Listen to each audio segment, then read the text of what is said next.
Yeah, people, it's quite difficult when it's me, and when I'm doing a serious topic, everybody is expecting comedy inside, but it will not be.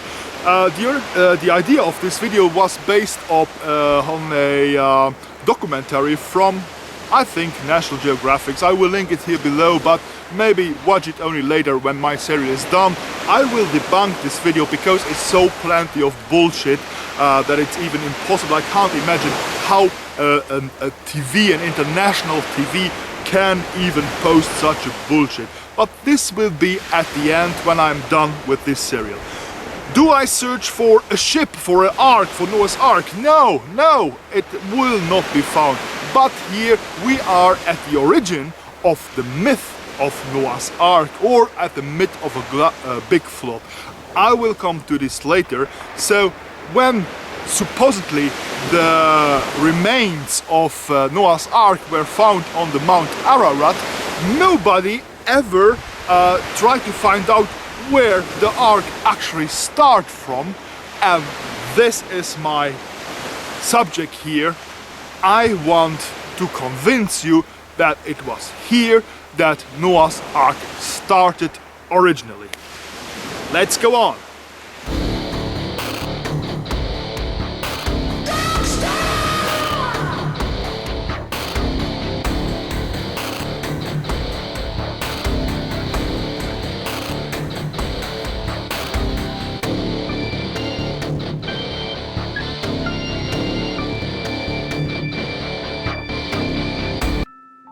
Yeah, finally we are on the way to the lake town.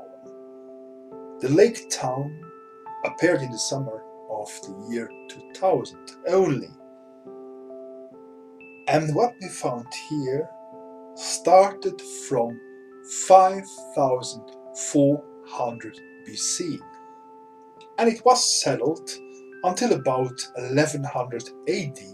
So when the first Bulgarian kingdom was conquered by the Byzants, or by Byzance or Byzantium. Presumably, Lake Town was abandoned because of Anopheles, so of the mosquito, of the malaria mosquito. And for unknown reasons today, there are no more mosquitoes here on the lake. For the moment, the Durankulac Sea here is a sweet water sea.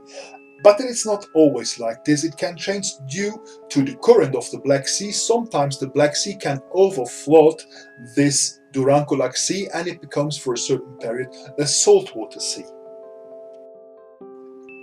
Also here on this site were found the first ever European streets, and they call it the grandmother of all streets. And they were done with clay, so the clay was dried and overlaid with stones, and again with clay, and maybe it could be 5 different layers. The first ever street built here near this site. Before going in further details about the settlement here, let's first analyze what was the reason that they level, the sea level of the Black Sea, so of the sweet water Black Sea, raised and became salty. And therefore we have to look at the Bosporus and at Istanbul, or which was before Constantinople. The Bosporus. Several thousand years ago, a landway between Europe and Asia, before the opening of this street, which were in the Greek mythology the pillars of Heracles. So what I was discussing with Karo Koenig and with Namo Wissen was simply the speed. How many time took it from the Mediterranean Sea to flood the Black Sea?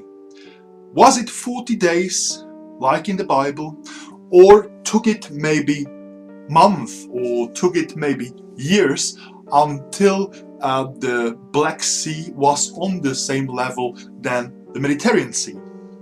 Also, I received the confirmation that not only due to this opening the Black Sea was flooded, but underneath there are also kind of channels and tunnels which today are absolutely closed with stones, with mud, with everything, which doesn't exist anymore. But also underneath the Bosporus the Black Sea received his water. Another mystery would be to know how many meters actually the Black Sea raised.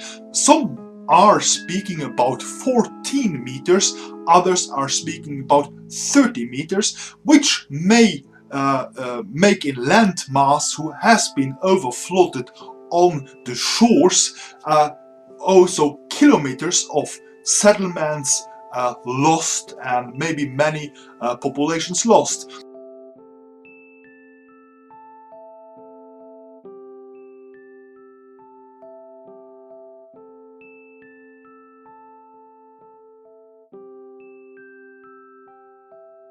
Another idea?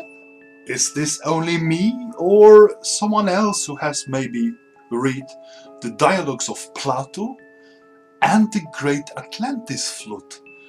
Was Atlantis maybe also only a little settlement on the border of the Black Sea? This would be interesting to investigate in the future.